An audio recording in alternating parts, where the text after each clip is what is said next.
Welcome to this episode of Ink It Up with Jessica TV. I'm Jessica Taylor, and today I'm going to show you how to make some pop-up cards.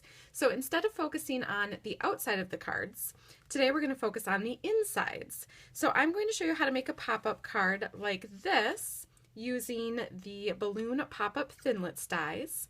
But what if you don't have this die, or what if you don't have a die cutting machine that you can use this die with, and you're just not ready to get one yet?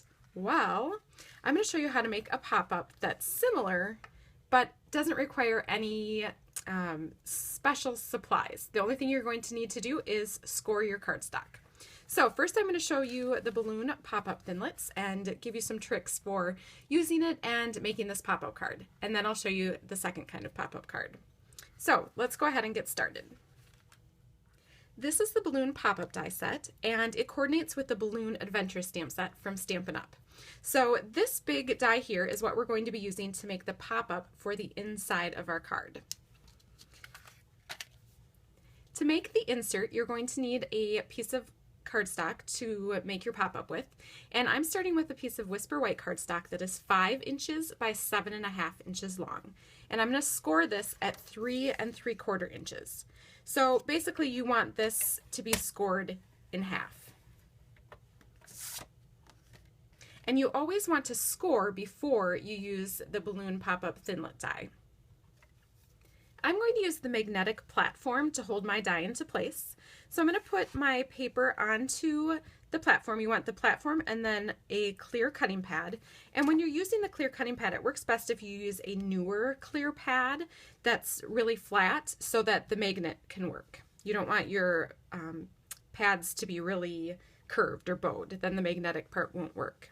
So I'm going to go ahead and put my scored piece of cardstock down, and I actually want it so that this score line, so the bump is up. I found that it's easier to line up that way. So then on your Thinlit die, what you want to do is line up this bump here from scoring with this line down the center of the Thinlit. So you also want to make sure, as you're lining it up along the line, you want to make sure that you have the same kind of, you want an edge here along each side. You don't want it to go too far this way or you're going to cut off the edge. So you want to make sure that you're centered this way as well. This is kind of hard to see too, so sometimes I need to get my nose right in there to make sure that I'm lining it up right. Once you have your Thinlit die lined up where you want it, again making sure it's on the score line and centered this way, you're going to put another clear cutting pad on top, and I always use one of my more well-loved pads on top, and we're going to run this through the Big Shot.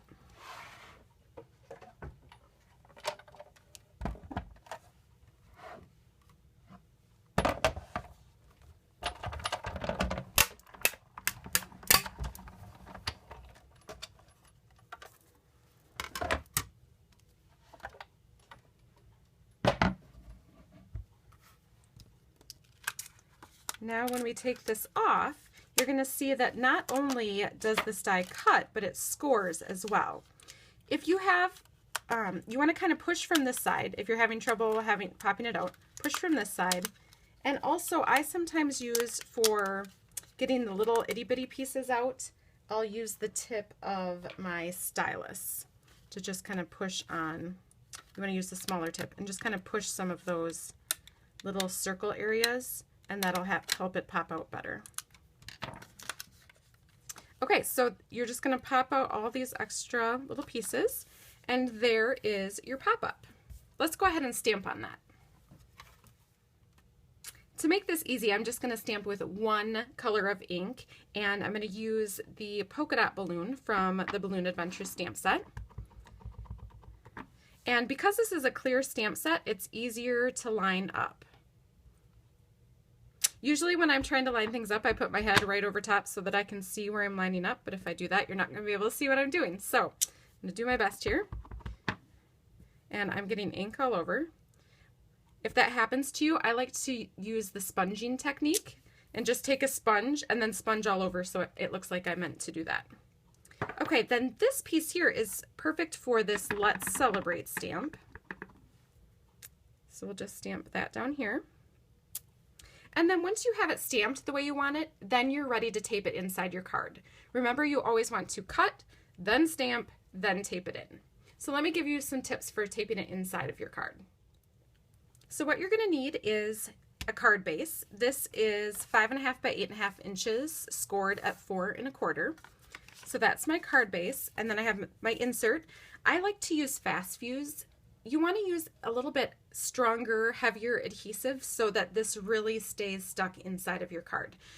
Because there's more pull on the paper, because you're opening it and it's popping up, you want to make sure you use a stronger adhesive so it stays in place. And then I'm going to use a bone folder to help me fold on the score lines. So this, you can see these faint score lines that the Thinlit made. I want to fold in towards my balloons on this one. So I'm going to fold that in, and then I'm just going to give it a nice crease. And then I'm going to do the same thing on the other side.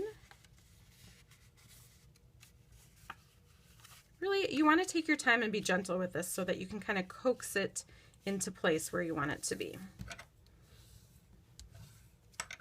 So that then, and this can be very delicate, so you want to just carefully fold on that middle score line.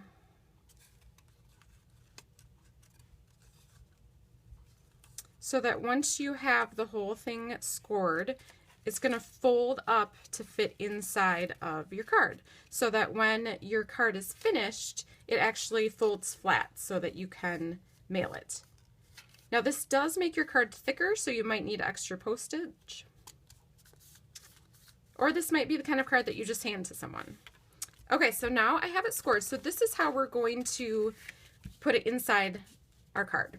I'm going to start by just putting adhesive on one side. I just want the adhesive on this side panel here. And I'm going to use quite a bit of adhesive because I want to make sure it really sticks.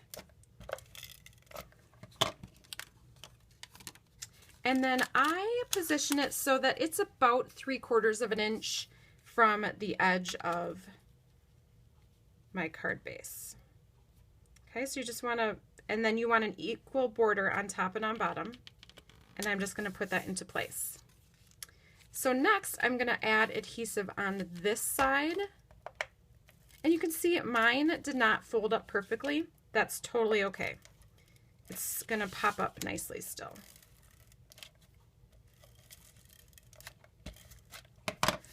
So to make sure that your card will still close and everything works properly, you want to hold this piece down and just fold your card down to it.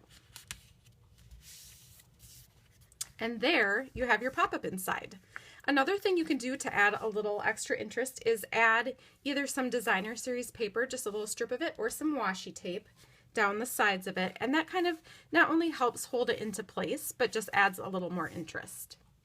So those are my tips for using the pop-up Thinlit balloon die. And now let me go ahead and show you. That is what gave me the idea for this pop-up here for when you don't have that die. So all I did was kind of take the measurements from the die and create this. So I'm going to go ahead and show you how to do that now. Just like with the last balloon pop-up card we made, I'm going to start with a piece of Whisper White cardstock that's 5 inches by 7.5 inches. And along this long side, I'm going to score it at 2 inches. Again at 3 3/4 inches. And one more time at 5.5 inches. Next, we're going to do the stamping. So score first, stamp second. I'm going to do a similar design as the actual balloon pop-up Thinlit. And I'm just going to stamp one balloon right in the middle, one balloon on the right side, and one balloon on the left side. Then I'll add my strings. And let's see, I'm going to put a piece of scratch paper underneath here because it's going to come off the bottom.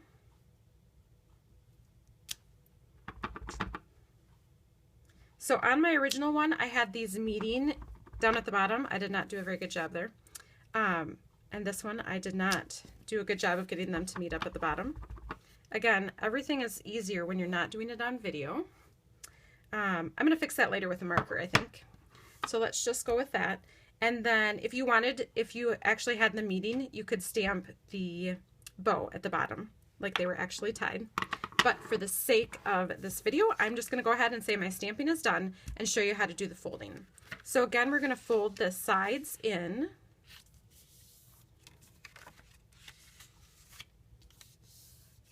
And then we're going to fold the middle up.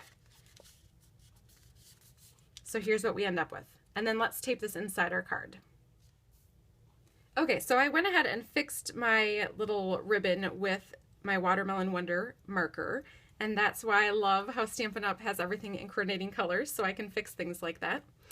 So let's go ahead and tape this inside. Once again, I have a card base that is 5.5 by 8.5 inches, scored at 4.25 inches. And we're going to start by putting fast fuse. Again, you want this to stay in place just along one of the side panels. And I'm going to position that about 3/4 inch in, and then so there's the same amount of border up on the top and down on the bottom. Then I'll put some tape on this side.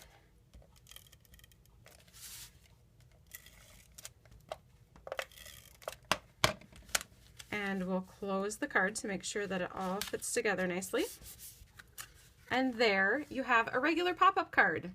So I hope that these tips and techniques have helped you and that you go ahead and try to make your own pop-up card. I can't wait to see what you make. Thanks so much for watching.